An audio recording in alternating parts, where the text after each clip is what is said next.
नमस्कार दोस्तों, यूजे पाठशाला में आपका स्वागत है। दोस्तों, हमारे चैनल से जुड़े रहने के लिए बहुत बहुत धन्यवाद। और जिन्होंने हमारे चैनल को अभी तक सब्सक्राइब नहीं किया है तो प्लीज़ सरकारी शिक्षक बनने का मौका पाने के लिए हमारे चैनल को सब्सक्राइब जरूर करिए और बेल आइकन को दबाना मत भूलिएगा। दोस्तों, आज हम लोग बाल मनोविज्ञान में सृजनात्मकता यानी क्रिएटिविटी चैप्टर के बारे में पढ़ेंगे। उसके अंतर्गत अभिसारी या अपसारी चिंतन के बारे में हम लोग देखेंगे। तो आइए स्टार्ट करते हैं। सबसे पहले सृजनात्मकता के बारे में यानी क्रिएटिविटी क्या है, इसके बारे में पॉइंट वाइज हम लोग देखते हैं कि सृजनात्मकता का अर्थ है नवीन चीज़ों को जोड़ना।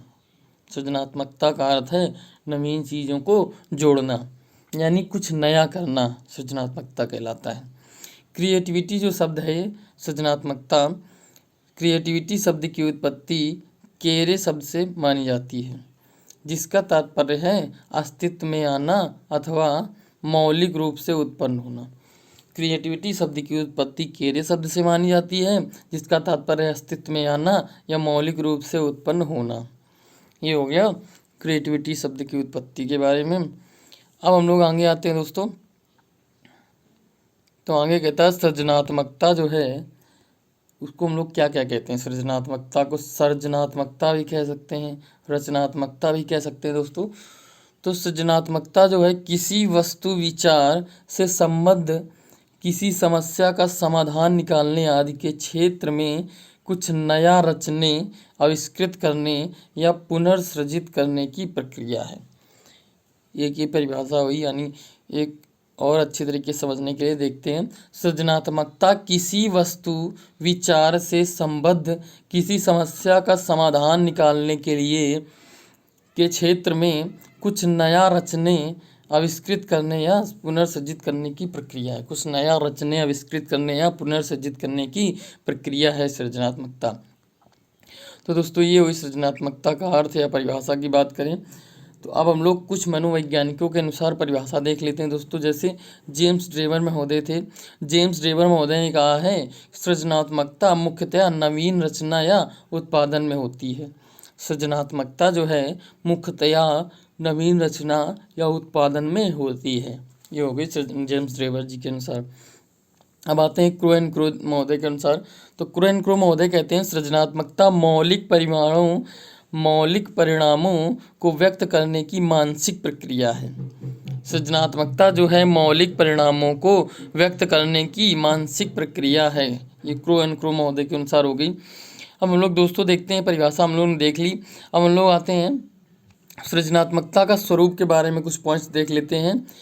तो पॉइंट्स, पहला पॉइंट देखते हैं। सृजनात्मकता जो है क्या होती है, जन्मजात होती है। सब लोग याद रखेंगे, सृजनात्मकता क्या होती है, जन्मजात होती है।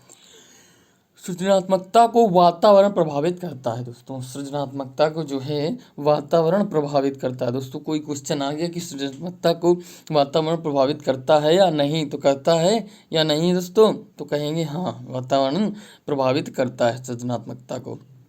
अब दूसरा पॉइंट है, सृजनात्मकता व्यक्तित्व पर निर्भर नहीं करती है। सृजनात्मकता जो है वो व्यक्तित्व पर यानी पर्सनैलिटी पर निर्भर नहीं करती है। और एक इम्पॉर्टेंट पॉइंट है दोस्तों, सृजनात्मकता का संबंध अपसारी चिंतन से है। इसमें बहुत इम्पोर्टेंट पॉइंट है दोस्तों, इससे काफ़ी बार क्वेश्चन आ चुका है। सृजनात्मकता का संबंध जो है अपसारी चिंतन से है, ना कि अभिसारी चिंतन से। अपसारी चिंतन से है। इसके बारे में हम लोग आगे पढ़ेंगे डिटेल में दोस्तों। अब आगे आते हैं दूसरे पॉइंट में। सृजनात्मकता का विकास बाल्यावस्था से प्रारंभ होता है। सृजनात्मकता तो जन्मजात होती है दोस्तों, लेकिन उसका विकास जो है बाल्यावस्था से प्रारंभ होता है और 30 वर्ष की आयु तक सृजनात्मकता अपनी चरम सीमा पर होती है। यानी बाल्यावस्था से प्रारंभ होता है और 30 वर्ष तक की आयु तक सृजनात्मकता अपनी चरम सीमा पर होती है। याद रखेंगे, इससे भी क्वेश्चन बन सकता है दोस्तों। अब आगे आते हैं, जिन बालकों को उचित वातावरण व आवश्यक संसाधन नहीं मिल पाते हैं उनकी सृजनात्मकता का दमन हो जाता है। जिन बालकों को उचित वातावरण व आवश्यक संसाधन नहीं मिल पाते हैं उनकी सृजनात्मकता का दमन हो जाता है। दोस्तों वो लोग कुछ नहीं नया कर पाते हैं क्योंकि उनके पास आवश्यक संसाधन नहीं होंगे और या ना तो उनके पास वातावरण होगा, तो उनको जो सृजनात्मकता है उसका दमन हो जाएगा, यानी वो सृजनशील नहीं हो पाएंगे। अब आगे पॉइंट में देखते हैं, अधिक नियंत्रण व कठोर अनुशासन में रखने से भी, यानी अधिक नियंत्रण रखें या कठोर अनुशासन रखें तो इन दोनों से भी बालकों की सृजनात्मकता का दमन हो जाता है।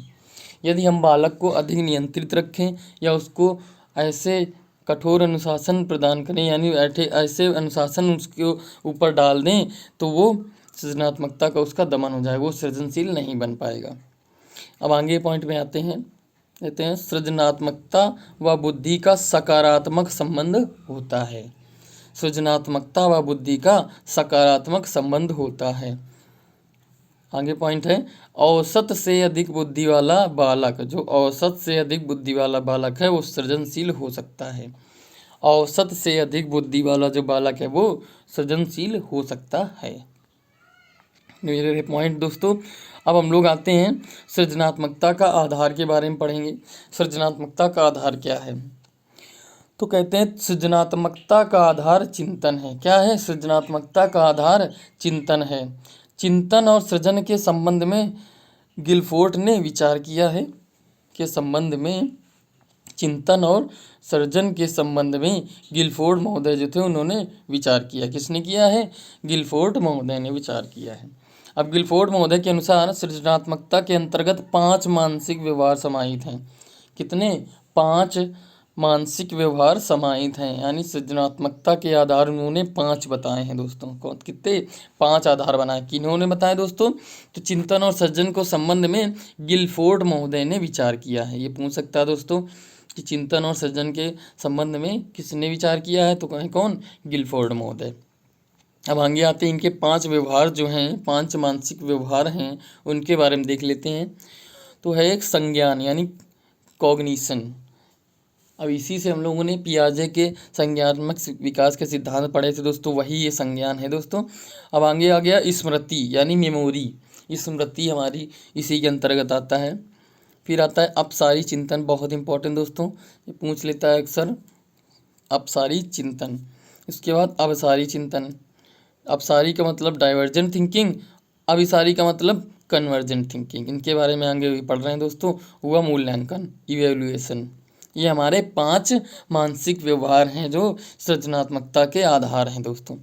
अब आगे आते हैं दोस्तों, कुछ पॉइंट देख लेते हैं। जैसे अभिसारी चिंतन हमने पढ़ा, अपसारी चिंतन पढ़ा, तो इनको देख लेते हैं है क्या।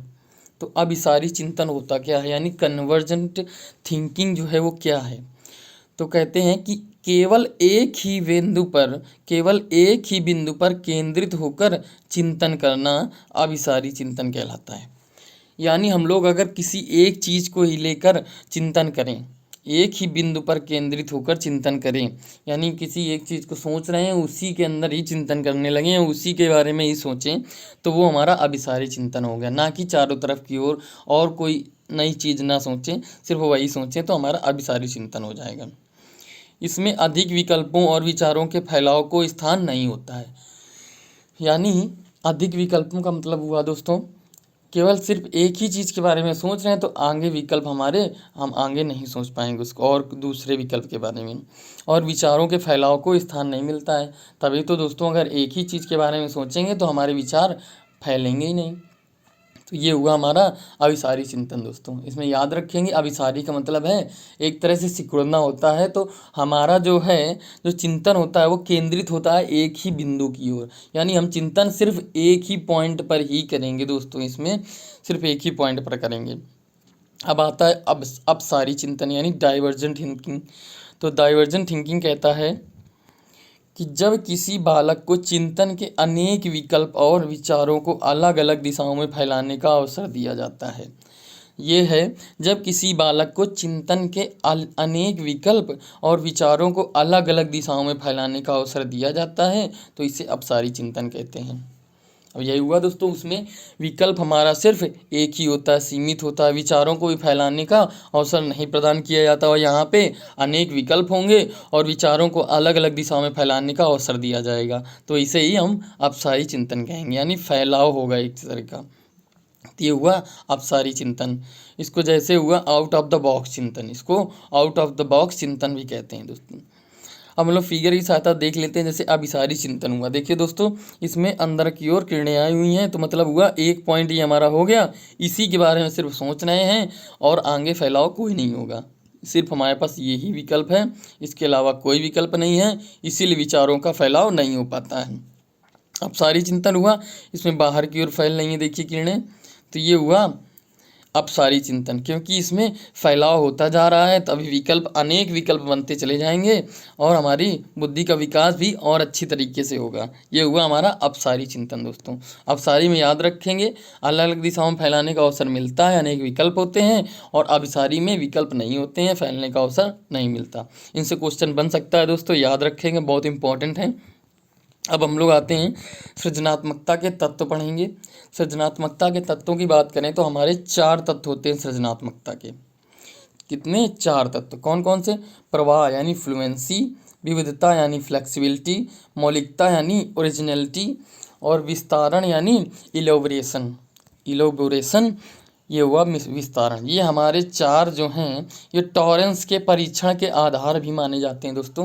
पूछ लिए टॉरेंस के परीक्षण के आधार क्या क्या हैं, तो यही प्रवाह, विविधता, मौलिकता और विस्तारण, और यही हमारे सृजनात्मकता के तत्व भी हो गए दोस्तों। तो पूछ लिए सृजनात्मकता के तत्व कितने हैं, तो हैं 4। कौन कौन से? प्रवाह, विविधता, मौलिकता और विस्तारण। इनके बारे में थोड़ा देख लेते हैं दोस्तों। प्रवाह के बारे में देखते हैं, तो प्रवाह क्या है? प्रवाह कहता है, प्रवाह से तात्पर्य किसी दी गई समस्या पर अधिकाधिक विचारों या प्रत्युत्तरों या अनुक्रियाओं को प्रस्तुत करने से है। प्रवाह मतलब, प्रवाह से तात्पर्य हुआ किसी दी हुई समस्या है, उसके आधिकारिक विचारों या प्रत्युत्तरों या अनुक्रियाओं को प्रस्तुत करने से है। और प्रवाह के हम लोग 4 भाग पढ़ते हैं दोस्तों। इनको 4 भागों में बांटा गया है दोस्तों। कौन कौन से? वैचारिक प्रवाह, अभिव्यक्ति प्रवाह, साहचर्य प्रवाह और शब्द प्रवाह। अब वैचारिक प्रवाह की बात करें, यानी आइडिएशनल फ्लुएंसी की बात करें, तो इसमें जैसे राजनेता हमारे भाषण देते हैं, या हमारे बाबा आदि लोग हो गए सत्संग में देते हैं, तो ये हमारे वैचारों का, अपने विचारों का प्रवाह करते हैं, तो वही हमारे वैचारिक प्रवाह हो जाते हैं। अपने विचारों का प्रवाह करना, तो वही हमारा वैचारिक प्रवाह हो गए। अब हुआ अभिव्यक्ति प्रवाह, बहुत इंपॉर्टेंट दोस्तों। एक्सप्रेशनल फ्लुएंसी, यानी कुछ लोग ऐसे होते हैं जो लिख तो बहुत कुछ लेते हैं, लेकिन उसको बोलने में, यानी उसको अभिव्यक्त करने में उनको बहुत ज़्यादा दिक्कत होती है। तो दोस्तों ये ना करें। तो अभिव्यक्ति प्रवाह ये हुआ कि लिखा हुआ बोलना, यानी जो लिख चुके हैं हम उसको अच्छे से अभिव्यक्त कर पाना, वही अभिव्यक्ति प्रवाह होता है, एक्सप्रेशनल फ्लुएंसी। अब आगे आते हैं साहचर्य प्रवाह दोस्तों। साहचर्य प्रवाह का मतलब होता है एसोसिएटिव फ्लुएंसी का मतलब हुआ हमारा, जैसे किसी शब्द के अनेक प्रकार होना। यानी हमने देखा कि जैसे कमल ले लिया, तो कमल के हम और प्रकार, और क्या क्या कमल को हम कह सकते हैं, तो वो हुआ हमारा साहचर्य प्रवाह।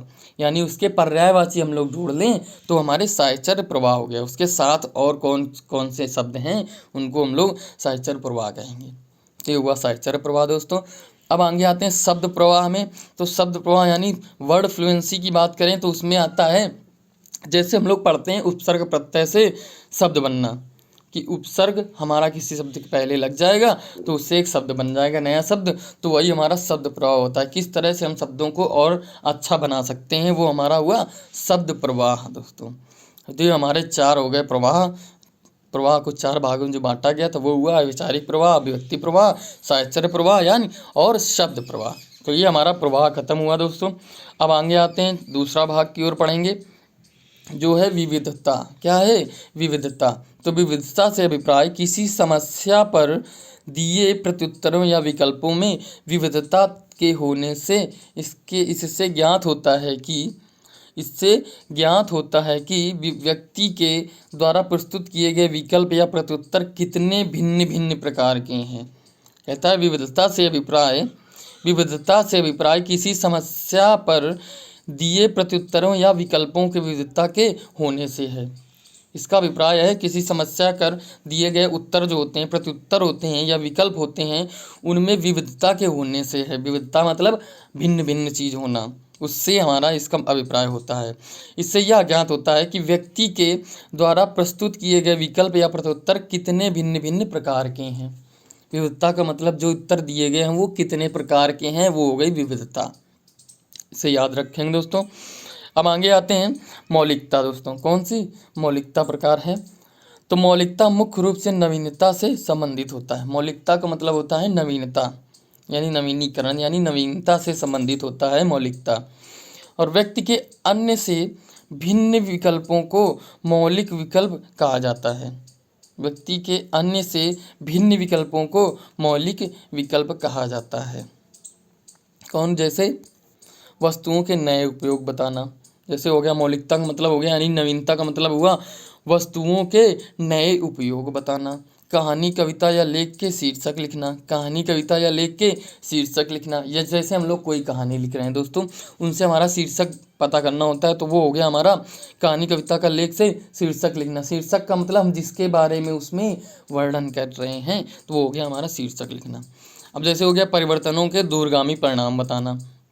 जैसे कोई परिवर्तन हो रहा है, जैसे ग्लोबल वार्मिंग में जैसे कोई परिवर्तन हो रहा है, तो उसके हमारे क्या परिणाम होंगे आगे जाकर, तो वो हुआ हमारा दूरगामी परिणाम बताना। ये हुआ मौलिकता के अंतर्गत दोस्तों।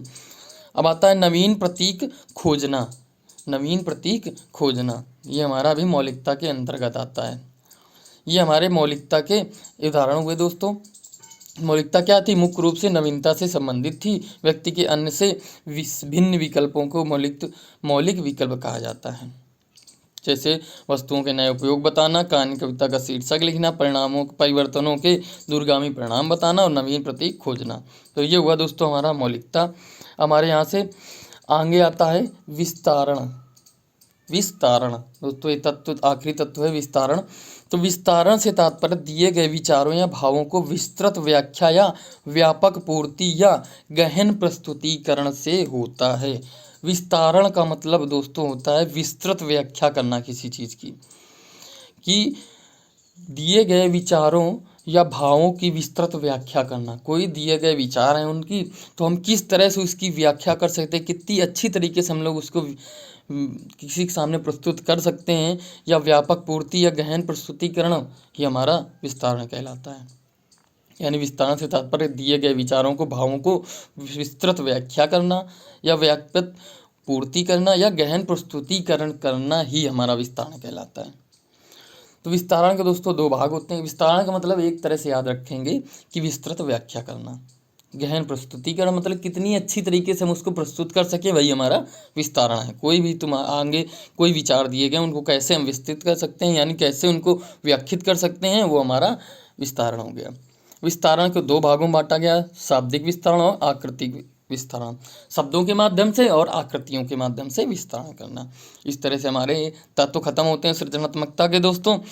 अब सृजनात्मकता का एक सिद्धांत इंपॉर्टेंट है दोस्तों, सृजनात्मकता का स्तर सिद्धांत। इसके बारे में ज़्यादा क्वेश्चन आ सकते हैं, क्यों तो वो इससे रिलेटेड इतने ही क्वेश्चन बन सकते हैं जितना हम लोग अभी पढ़ेंगे। तो ये हुआ, जैसे यह सिद्धांत I.A. टेलर ने दिया था। किसने दिया था? I.A. टेलर महोदय ने दिया था। ये पूछ सकता है सृजनात्मकता का स्तर सिद्धांत किसका है, तो I.A. टेलर का है। इस सिद्धांत को टेलर ने 5 क्रमिक स्तर में बांटा था। और दोस्तों याद रखेंगे जो क्रम है वही रहेगा, ये क्रमिक स्तर में बांटा हुआ था दोस्तों। तो याद रखेंगे जो क्रम हमारे लिखे हुए हैं इसी सीरियल में रहेंगे। पहले होगा हमारा अभिव्यक्ति सृजनात्मकता यानी एक्सप्रेशन क्रिएटिविटी, दूसरा उत्पादक सृजनात्मकता, तीसरा अन्वेषणात्मक सृजनात्मकता, नवोन्मेष सृजनात्मकता और उदयात्मक सृजनात्मकता यानी immersion creativity. Expression, production, inventive, innovative, immersion, ये हमारा सीरियल दोस्तों है, ऊपर से नीचे की ओर होगा। ये हमारा सृजनात्मकता का स्तर सिद्धांत है दोस्तों। तो अगर इससे पूछ लेता है सृजनात्मक के स्तर सिद्धांत का कहाँ से स्टार्ट होती है, तो वो होती है अभिव्यक्ति सृजनात्मकता, यानी मूल कहाँ से पॉइंट है, तो वो हमारा अभिव्यक्ति सृजनात्मकता से स्टार्ट होता है और उदयात्मक सृजनात्मकता तक जाता है। तो ये हुआ हमारा सृजनात्मक स्तर सिद्धांत दोस्तों। इसी क्वेश्चन बनेगा तो यही क्वेश्चन बन सकता है, या तो आइए टेलर के बारे में पूछे कि सिद्धांत किसने दिया, तो आइए टेलर ने दिया। और इसका कितने स्तर थे, तो 5 स्तर थे अगर पूछा। और इससे अधिक क्वेश्चन पूछ सकता है तो अभिव्यक्ति सृजनात्मकता के बारे में पूछ सकता है कि ये पहला पॉइंट इसका क्या था, अभिव्यक्ति सृजनात्मकता, यानी मौलिक बिंदु क्या है, अभिव्यक्ति सृजनात्मकता। बस इतने क्वेश्चन बन सकते हैं दोस्तों। तो इस तरह से सृजनात्मकता का स्तर सिद्धांत भी खत्म होता है और यहाँ से हमारा सृजनात्मकता चैप्टर भी खत्म होता है। तो दोस्तों हमारे इस वीडियो को देखिए